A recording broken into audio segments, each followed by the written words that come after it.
نور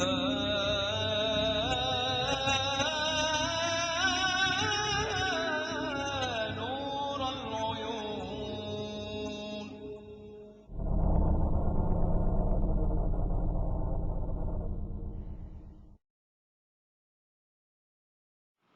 السلام علیکم ورحمۃ اللہ وبرکاتہ. اعوذ باللہ من الشیطان الرجیم. بسم اللہ الرحمن الرحیم. یوصیکم اللہ فی اولادکم للذکر مثل حظ الانثیین فإن کن نساء فوق اثنتین فلہن ثلث ما ترک وإن كانت واحدة فلها النصف وَلِأَبَوَيْهِ لِكُلِّ وَاحِدٍ مِّنْهُمَا السُّدُسُ مِمَّا تَرَكَ إِن كَانَ لَهُ وَلَدٌ فَإِن لَّمْ يَكُن لَّهُ وَلَدٌ وَوَرِثَهُ أَبَوَاهُ فَلِأُمِّهِ الثُّلُثُ فَإِن كَانَ لَهُ إِخْوَةٌ فَلِأُمِّهِ السُّدُسُ مِن بَعْدِ وَصِيَّةٍ يُوصِي بِهَا أَوْ دَيْنٍ. آباؤكم وأبناؤكم لا تدرون أيهم أقرب لكم نفعا فريضة من الله إن الله كان عليما حكيما. صدق الله العظيم وصدق رسوله النبي الكريم ونحن على ذلك لمن الشاهدين والشاكرين والحمد لله رب العالمين. اس انسانیت کے خالق رب العالمین کی طرف سے آخری پیغام اور آخری میسج کہ یہ سورۃ النساء 4 نمبر کی سورت کی آیتوں کی تلاوت کی توفیق دی اسی رب نے. آئیے سب سے پہلے کوشش کریں کہ اس کے معنی کے قریب ہو سکیں، اس لیے کہ ہم نے اس زبان سے اپنی دوریاں بڑھا لی ہیں. اللہ کرے کہ ہماری اس کوششوں میں ہم سفل ہوں. اس کی مدد اور استعان کی ہمیں ضرورت ہے ان آیتوں کو سمجھنے کے لیے اور ہر آیت کو سمجھ کر اپنے عمل میں لانے کے لیے. وصیت یا نصیحت کر رہا ہے تم کو اللہ تمہارے اولاد کے تعلق سے. بیٹے کو حصہ 2 بیٹیوں برابر، پھر اگر بیٹیاں 2 سے زیادہ ہوں تو ان کو 2/3 جو چھوڑا مرنے والے نے، اور اگر ایک ہی بیٹی ہو تو اس کو آدھا، اور والدین میں سے ہر ایک کے لیے اس میں سے 6واں حصہ جو چھوڑا اگر ہو اس میت کو اولاد. پھر اگر میت کو کوئی اولاد نہ ہو اور وارث ہو رہے ہوں اس کے ماں باپ تو اس کی والدہ کو 1/3. پھر اگر میت کو بھائی بہن ہوں تو اس کی والدہ کو 6واں جو وصیت کی گئی ہو وہ ادا کر دی جائے اور قرض بھی ادا کر دیا جائے. تمہارے باپ دادا اور تمہاری اولاد تمہیں نہیں پتا کہ نفع میں کون کس سے زیادہ قریب ہے. یہ حصے اللہ نے فرض کر دیے ہیں، بے شک اللہ بڑے علم والا حکمت والا. اس زبان میں اللہ تعالیٰ نے یہ اپنی آخری وحی اتاری، اس زبان کو اتنا پاورفل بنایا کہ وہ وحی کا لوڈ اٹھا سکے اور بات پوری طریقے سے مختصر طور پر سامنے آ جائے. خوبی کی بات یہ ہے کہ مسلمانوں میں اتنے فرقے اور اتنی فقہوں کے باوجود انہیریٹنس لا میں ہمیں کہیں کوئی فرق نہیں دکھائی دیتا. یہ مضبوطی ہے، اس طرح سے بیان کر دیا اللہ تعالیٰ نے، اور اس کے اخیر میں بڑی سخت بات بھی کہہ دی کہ یہ اللہ کی حدیں ہیں اور اس کو تم کراس کرو گے تو پھر آگ میں تم کو داخل کر دے گا. اتنا زیادہ یہ سینسٹیو معاملہ ہے. دوسری بات اس میں اچھی طرح سمجھنے کی ہے کہ یہ وہ جو مر چکا ہے جو شخص، اس کے لیے احکامات کے بجائے زیادہ تر احکامات کا خطاب ان لوگوں کی طرف ہے جو مرنے کے بعد وہ سوسائٹی اور اس کے بہت قریبی رشتہ دار، چاہے بیٹے ہوں دیگر رشتہ دار ہوں جو جتنا قریب ہو، ان پر یہ ذمہ داری ہے کہ یہ تقسیم ہو. اور ایک بات ہمیں کبھی نہیں بھولنی چاہیے کہ انسان کے جو بھی مال اور دولت ہوا کرتی ہے اس کو یہ سمجھنے کی کوشش کرے کہ اس دنیا میں جب آتا ہے تو لے کر نہیں آتا، اور اس دنیا سے جب جاتا ہے تو لے کر نہیں جاتا. اصل میں یہ مال اللہ الذی، اللہ تعالیٰ نے فرمایا مال ہوتا ہی ہے اللہ کا. ساری دنیا کا سارا دھن اور مال اس کا اگر کوئی مالک ہے تو صرف اللہ رب العالمین، جس کو فرمایا کہ نرثہ ما یقول ویاتینا فردا. یہ انسان جس کو کہتا ہے یہ میرا ہے میرا ہے میرا ہے، اس کو سب کو یہ چھوڑ کے اکیلا میرے دربار میں کھڑا کر دیا جائے گا، اور مال کا تو اصل وارث ہی میں ہوں. اس چیز کو خیال رکھا جائے کہ کسی کو اللہ نے دھن اور دولت دیا ہے یا جو کچھ بھی دیا ہے وہ ہے ہی رب العالمین کا، جس کو اس کو ٹرسٹی بنایا گیا ہے اس کی لائف ٹائم تک۔ جیسے اس کی لائف ختم ہوئی، جیسے کسی شخص کا انتقال ہوا، اس کی ساری ویلتھ اب اصل مالک کی ہو گئی، یعنی اللہ کی ہو گئی۔ اب اللہ اسی کو اپنے دوسرے ان بندوں کے درمیان بانٹنا چاہتا ہے جو اس مرنے والے کے قریبی رشتہ دار ہیں، اس لیے کہ یہ آدمی جو پروان چڑھا تھا، بچپن سے اس کو ضرورت پڑی تھی رشتہ داروں کے بیچ حفاظت کے ساتھ، اللہ تعالیٰ نے اس کی پوری زندگی گزاری ہے۔ اب کون کس سے نفع میں زیادہ قریب ہے، یہ طے کرنا اس رب کا کام جس نے ساری رشتہ داریاں بنائی، اور پھر مال کا اصلی مالک تو وہ ہے۔ اب وہ چاہتا ہے کہ جو نئے ٹرسٹیز بنائے جائیں وہ اس کے قریبی رشتہ دار ہوں اور ان کا پورشن اتنا اتنا ہو۔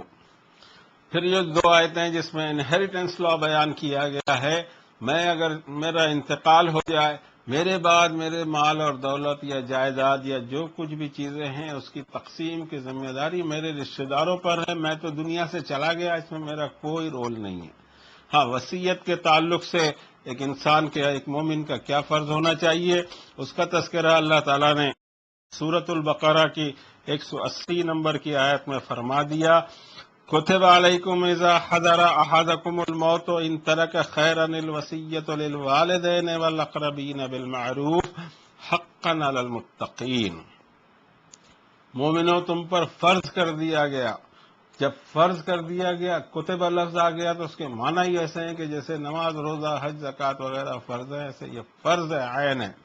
کتاب اللہ سے جو دین آئے گا اس میں انسان کو پتہ ہوگا کہ اس پہ فرائض کون سے ہیں، اور فرائض کو اس کو انجام دینا ہی ہے بہر صورت، ورنہ اس کا جواب دینا پڑے گا۔ اس آیت شریفہ میں فرمایا گیا کہ تم پر فرض ہے مومنو، اگر کسی کو یہ محسوس ہو کہ اس کا موت کا وقت قریب آ رہا ہے اور اگر وہ کوئی خیر کے کام چھوڑے جا رہا ہو تو اپنے والدین یا قریبی رشتہ داروں کو اس کی وصیت کر دے، اور متقین پر یہ حق بنتا ہے کہ کرے۔ اگر ہم میں تقویٰ ہے تو سب سے پہلے ہمیں یہ معلوم ہونا چاہیے کہ قرآن شریف کون سے فرض ہم پر عائد کرتا ہے۔ تو فرمایا کہ وصیت کرتا ہے اللہ تمہیں تمہاری اولاد کے تعلق سے۔ اولاد میں انسان کو بیٹے یا بیٹی ہوتے ہیں، اولاد میں مرد اور عورت نہیں ہوتا۔ اولاد میں اس طرح کی نہیں، جب آیت شروع ہی ہوتی ہے اولاد سے تو بیٹے اور بیٹی کے رشتے ہوئے، اس میں جینڈر کی کوئی تقسیم نہیں ہے۔ انسان کو دو ہی چیزیں ہوں گی، یا تو بیٹے ہوں گے یا بیٹیاں ہوں گی۔ میں اس وقت 60 سال کا ہوں، چاہے میرے والد صاحب، ان کا انتقال ہو گیا، اللہ ان کو غریق رحمت فرمائے، ان کی مغفرت فرمائے۔ انسان کتنی بھی بڑی عمر کا ہو، وہ اپنے والد کا بیٹا ہی کہلائے گا۔ ہم بھی اپنے والد کے بیٹے ہی کہلائیں گے، بہرحال میل فیمیل کا یہاں سوال نہیں آئے گا، بیٹے ہوں گے یا بیٹیاں ہوں گی۔ تو اللہ تم کو وصیت کرتا ہے تمہارے اولاد کے تعلق سے، بیٹے کو 2 بیٹیوں کے برابر حصہ۔ سب سے پہلے کیلکولیشن بیٹی کا کرنا ہوگا، پھر کیلکولیشن آئے گا بیٹے کا۔ اور اگر بیٹیاں فَإِن كُنَّ نِسَاءً فَوْقَ اثْنَتَيْنِ، اگر 2 سے زیادہ بیٹیاں ہیں تو ان بیٹیوں کے لیے 2/3 مما ترکا، یہ ایک لفظ آیا جو اصل لفظ ہونا چاہیے ترکا استعمال نہیں ہوتا اردو میں، یہ صحیح لفظ ہوگا قرآن شریف کے اس لفظ کو، ما ترکا معنی جو چھوڑا اس نے۔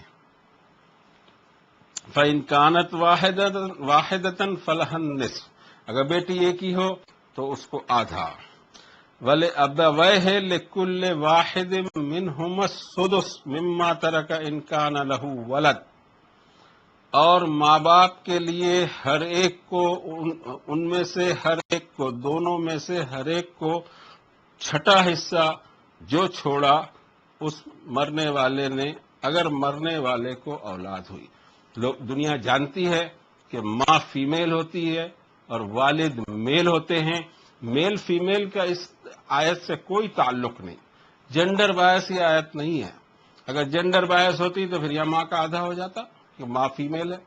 چھٹا حصہ دونوں کو دیا جائے گا، ماں اور باپ دونوں کو، اس صورت میں کہ میت کو اولاد۔ فَإِن لَّمْ يَكُن لَّهُ وَلَدٌ، اگر میت کو اولاد نہیں تو ورثہ ابواہ ہو، اور اس کے والدین ہی اس کے وارث ہیں، فلأمہ الثلث، اس کی ماں کو 1/3، فإن كان له إخوة فلأمه السدس، اور اگر ہو میت کو بھائی بہن تو اس کی والدہ کو چھٹا، من بعد وصیت یوصی بها او دین، وصیت جو کی گئی ہو اور قرض کی ادائیگی کے بعد۔ یہاں وہ ایک بات آتی ہے جو ہمارا تعلق سے، یعنی جو زندہ ہے ان کے تعلق سے، کہ جو مال چھوڑ کر جا رہے ہیں ان کے تعلق سے، کہ ان کی وصیت ہونی چاہیے، جس کے لیے ایک آیت ہم نے سورہ البقرہ کی سنائی آپ کو، کہ وصیت کر جائے ان طرح کا خیرن الوصیہ، جو بھی وصیت ہو۔ اور دوسری بات قرض کی، قرض کے بارے میں اچھی طرح سے جان لیا جائے کہ یہ حقوق العباد کی وہ آئٹم ہے جو معاف نہیں ہونے والی۔ اس کے بارے میں احادیث شریف میں اتنے زبردست مواد ملتا ہے کہ ان احادیث شریفہ کو پبلک کو سنایا جائے تو لوگ قرض مانگنے سے بھی ڈریں گے اور قرض کی ادائیگی کے لیے بے چین رہیں گے کہ قرض کی معافی نہیں ہے۔ لوگ دوڑتے ہیں قرض حاصل کرنے کے لیے، ایک الٹا مزاج ہوگا کہ لوگ ڈرنے لگے قرض اپنے آپ پر لینے کے لیے۔ بالکل الگ سسٹم کے مومن قرآن شریف تیار کرنا چاہتا ہے، بشرطے کہ جو مومن ہے اس کا دین قرآن شریف سے آیا ہو۔ احادیث شریف میں اس وقت ہم ان روایتوں کو بتا نہیں سکتے عربی اس کی، لیکن وہ احادیث شریف کی ساری ہی کتابوں میں آپ کو آئے گا وصیت کے تعلق سے۔ حضرت صلی اللہ علیہ وسلم جب کسی کی نماز جنازہ پڑھانے کے لیے کھڑے ہوتے تھے، کس شخص کی نماز جنازہ حضور اکرم صلی اللہ علیہ وسلم نے پڑھائی ہوگی؟ ظاہر ہے کہ وہ مرنے والا صحابی ہوگا یا صحابیہ ہوگی، تو سوچنے کی بات ہے۔ لیکن آپ نماز شروع کرنے کے پہلے پوچھا کرتے تھے کہ بھئی اس پر کسی کا قرض ہے؟ لوگ کہیں نہیں تو آپ نماز جنازہ پڑھاتے تھے، یا لوگ کہیں کہ قرض ہے تو آپ پوچھیں گے کہ کیا اس نے اتنا مال چھوڑا ہے کہ وہ قرض کا پیمنٹ ہو جائے گا؟ لوگ کہیں ہاں تو آپ نماز جنازہ پڑھاتے تھے۔ اور پھر اگر یہ بھی ہو کہ جواب ملے کہ نہیں اتنے مال نہیں چھوڑا کہ قرض پورا ادا ہو جائے، تو حضرت صلی اللہ علیہ وسلم نماز جنازہ پڑھانے میں تردد کرتے تھے، نہیں پڑھاتے تھے۔ اس امت کو اگر یہ حدیث معلوم ہو تو مرنے والا زندہ جو لوگ ہیں مرنے کے پہلے اپنے قرض کی ادائیگی کی فکر کریں کہ میری نماز جنازہ رسول کریم صلی اللہ علیہ وسلم نہیں پڑھیں گے۔ ان احادیث کو بتایا نہیں گیا، اس لیے اخلاق اور کردار اس طرح تیار نہیں ہوتا۔ قرآن شریف بھی چھپ گیا، احادیث شریف بھی چھپا لی گئی۔ کیسے ہوگا، کیسے یہ دین چلے گا، کیسے اس کے فروٹس ہم کو معاشرے میں دکھائی دیں گے؟ اتنا زیادہ سنجیدہ معاملہ ہے۔ بعض احادیث تو اتنی چونکانے والی ہے کہ شہید کو اللہ تعالیٰ جنت عنایت فرما دیتے ہیں فوراً، لیکن ان احادیث میں تذکرہ یہ ملتا ہے کہ شہیدوں کو بھی حشر کے میدان میں بلا لیا جائے گا اگر ان پہ قرض ہوگا کہ بھائی ان کا قرض ہے تم پر، اس کا پیمنٹ ہونا چاہیے۔ اتنی سنجیدہ چیز ہے یہ، وہ ادا ہو پوری کی پوری، چاہے پورا مال اس میں چلا جائے، اس سے کوئی تعلق نہیں۔ اور وہ فطرت چاہتے ہی نہیں ہے۔ پوری 2 آیتوں کو اگر غور سے انسان پڑھے اور ان 2 آیتوں کے بعد آنے والے ان وعید کو جو وارننگز ہیں سخت الفاظ میں، اگر یہ دونوں چیزیں معلوم ہوں تو کوئی مرنے والے کے مال پر اس کے رشتہ دار ایسی نظریں نہ کہ چلو ہاتھ میں کچھ مال آیا، وہ نظر ہی نہ ہو۔ سب سے پہلے ان کو فکر یہ ہو کہ اس کے قرض کی ادائیگی کر دو۔ اگر مال یہ موجود ہے اور قرض ادا نہیں ہوا تو یہ تو چلا گیا، اس لیے کہ اتنا مال چھوڑا تھا اس نے کہ اس کا قرض ادا کر سکتے تھے ہم، لیکن ہم نے یہ قرض ادا نہیں کیا، یہ پورا کا پورا قرض ہم پر آ جائے گا آخرت میں۔ سب سے پہلے چاہے کپڑے جھاڑ کے ہمیں گھر اٹھ کے جانا پڑے، کچھ نہ بچا ہو اس کا مال قرض ادا کرنے کے بعد، تو بھی ان کے ماتھے پہ شکن نہیں آئے کہ ایک زبردست بوجھ سے اللہ تعالیٰ نے نجات دی۔ آج معاشرہ بالکل الگ ہے۔ آج معاشرہ یہ کہ ویٹ کیا جا رہا ہے، انتظار کیا جا رہا ہے کہ کیسے کوئی گزرے اور مال ہمارے ہاتھ آئے۔ سوچنے کی چیز ہے۔ یہ جو مورل ہمارا ڈکلائنیشن ہے، یہ گراف ہے، اس کی صرف ایک وجہ ہے کہ کتاب اللہ سے ہم کو دین نہیں آیا، اس کو دوبارہ دریافت کرنا ہوگا، ورنہ سارے سسٹم وہاں رہنے کے باوجود اس کا کوئی فروٹ نہیں۔ اور وصیت کے تعلق سے پھر احادیث شریف میں آیا کہ انسان جو وصیت کرے وہ ایسی پارشل نہ ہو کہ وارثوں کا حق مارا جائے، 1/3 سے زیادہ نہ کرے. اور وارثوں کے تعلق سے جو وارث ہو رہے ہیں اولاد کے، ان کے لیے کوئی وصیت کی ضرورت ہی نہیں ہوتی سرے سے. اس لیے نہیں ہوتی کہ آیت شروع ہوتی یوصیکم اللہ فی اولادکم. رشتہ داروں کے تعلق سے، ان کے حصوں کے تعلق سے خود اللہ جب وصیت کر رہے ہیں تو مجھے وصیت کرنے کی کیا ضرورت ہے؟ بیٹے کو کتنا، کہ بیٹی کو کتنا، کہ چھوٹے بیٹے کو کتنا، کہ بڑے بیٹے کو کتنا، یہ سب سوال میرے میں حق بہار ہے، میں اس میں کچھ نہیں بول سکتا. ہاں میں وہاں بولوں گا کوئی خیر کے کام ہو، کسی بیوہ کی میں مدد کر رہا ہوں، کسی کو معلوم نہیں، میں چاہتا ہوں کہ میرے مرنے کے بعد یہ کنٹینیو رہے، اس لیے کہ مال کافی چھوڑے جا رہا ہوں الحمدللہ، تو وہ ہوتے رہے. کسی کو کمٹمنٹ ہے، کوئی نیک کام کرنے کا کمٹمنٹ ہے، میرے کوئی ڈاکومنٹ اس کا بنا نہیں ہے، صرف میں نے زبان دی. زبان سب سے زیادہ اہم ہوا کرتی ہے اس پورے سسٹم میں. اسی زبان سے تو ہم نے کلمہ پڑھا ہے، اور اگر اس پہ ہم صحیح عمل کر جائیں اس کلمے پر تو اس کے بدلے اللہ ہم کو جنت دیں گے. زبان کی قیمت اتنی زیادہ ہوتی ہے. ہمارا ماحول بدلا ہوا ہے، ہم ڈاکومنٹس کو دیکھتے ہیں، ڈاکومنٹ سے زیادہ اہم چیز ایک مومن کی زبان ہوا کرتی ہے. زبانوں سے ہم پھرنے لگ گئے ہیں. یہ بھی سب ہٹانا پڑے گا اپنی لائف سے، اس لیے کہ پرسنلی آدمی خود پھر جوابدار ہوگا. آج ہم کتاب اللہ کے ذریعے چوکنے ہو جائیں اور ایسی ایسی چیزیں لے کر آخرت میں جا کر نہ کھڑے ہوں کہ ہم کو لینے کے دینے پڑ جائیں. تو ضرورت ہے کہ جو وصیت اس نے کی، نیک کام، فلاحی کام، وہ ہوتے رہیں. ان کے لیے کوئی وصیت نہیں. جو اس کے جن کے حصے اللہ تعالیٰ نے مقرر کر دیے اس کے لیے کوئی سوال ہی نہیں پیدا ہوتا. پھر دوسری بات، انسان زندگی میں اپنے اس کو جو اللہ نے مال کا ٹرسٹی بنایا ہے، جس کو چاہے جو دے، اس سے کوئی اس کا فرق نہیں پڑتا. جیسے ہی اس کی موت ہوئی ایسے ہی وہ مال اب اللہ کا ہو گیا. اب یہ اس کو ادھر ادھر نہیں کر سکتا. کچھ جو خیر کے کام ہوں، وہاں سورۃ البقرہ میں لفظ خیر آیا ہے، مال نہیں آیا. خیر کے کام وہ جاری رکھنا چاہتا ہو وہ وصیت کر دے. اور کوئی چیز ایسی ہو جس کے ڈاکومنٹیشن نہ ہو وہ اس کے گواہ بنا دے. تو گواہوں کو پورا وہاں لا ہے، وہ دیکھ لیا جائے اور اس پر عمل کیا جائے اگر اس کی ضرورت پیش ہو. اور جو فرائض اللہ نے ہم پر عائد کیے ہیں وہ فرض کیا جائے. حدیث شریف بھی اس تعلق سے ہے کہ مومن پر 3 دن ایسے نہیں گزرنا چاہیے کہ اس نے وصیت نہ کی ہو. کیا پتہ کب انتقال ہو جائے، کسی کا قرض رہ جائے، وہ کوئی ڈاکومنٹیشن نہیں ہے، اس سامنے والا چپ رہ گیا، آخرت میں کیس نہ کھل جائے، فائل نہ کھل جائے، بہت ساری چیزیں ہیں. بہرحال یہ جو لا ہیں، بیٹی کو کتنا، بیٹے کو کتنا، اولاد نہ ہو تو والدین کو کتنا، والدین بھی نہ ہو تو پھر کس کو کتنا، ان کے بارے میں اللہ تعالیٰ نے اس پورے سسٹم کو اور اس آیت کو اور اس تقسیم کو بتایا کہ آباؤکم و ابناؤکم لا تدرون ایہم اقرب لکم نفعا. یہ تمہاری پہلی نسل، پچھلی نسل اور تمہاری آئندہ نسل، اس میں تم کو نہیں معلوم کہ اللہ نے کس سے تم کو کیا نفع دیا ہے اور کون تمہارے نفع میں زیادہ قریب رہا. کس طرح اللہ نے تم کو پروان چڑھایا اور زندگی گزارنے کا موقع دیا، تمہیں نہیں پتا. مجھے پتا ہے اور میں بتا رہا ہوں، اور میں نے ہی تم کو اس خاندان میں پیدا کیا، میں نے ہی تجویز کیا تمہارے والدین اور تمہارے رشتے دار، جس میں تم کو کوئی اختیار نہیں تھا کہ تم اس کو کم زیادہ کر سکتے. اب میں یہ چاہتا ہوں کہ اس طرح ان رشتے داروں میں تمہارا مال جو اب میرا ہو گیا واپس میں تمہارے رشتے داروں میں تقسیم کروں، اور اس طرح وہ تقسیم ہونی چاہیے جس کی ذمہ داری وہ وارثوں پہ آ رہی ہے.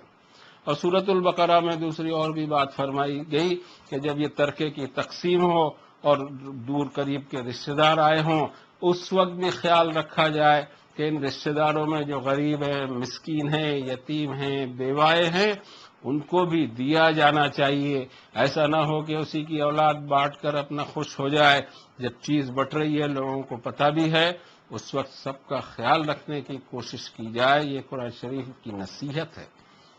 سارا معلوم ہم کو ہونا چاہیے کہ اگر اس کو اولاد نہ ہو اور اس کے ماں باپ ہی اس کے وارث ہوں تو مدر کو تہائی. فَإِنْ كَانَ لَهُ إِخْوَةٌ فَلِأُمِّهِ السُّدُسُ مِنْ بَعْدِ وَصِيَّةٍ يُوصِي بِهَا أَوْ دَيْنٍ. اور اگر میت کو ہو بھائی بہن تو والدہ کو اس کی والدہ کو چھٹا حصہ. پھر کنڈیشن وہی رہے گی، ہر وقت ایک ہی کنڈیشن آئے گی. من بعد وصیت یوصی بہا اور دین، وصیت وہ پہلے. اور قرض کی لمٹ نہیں بتائی، حدیث شریف میں وصیت کی لمٹ بتا دی.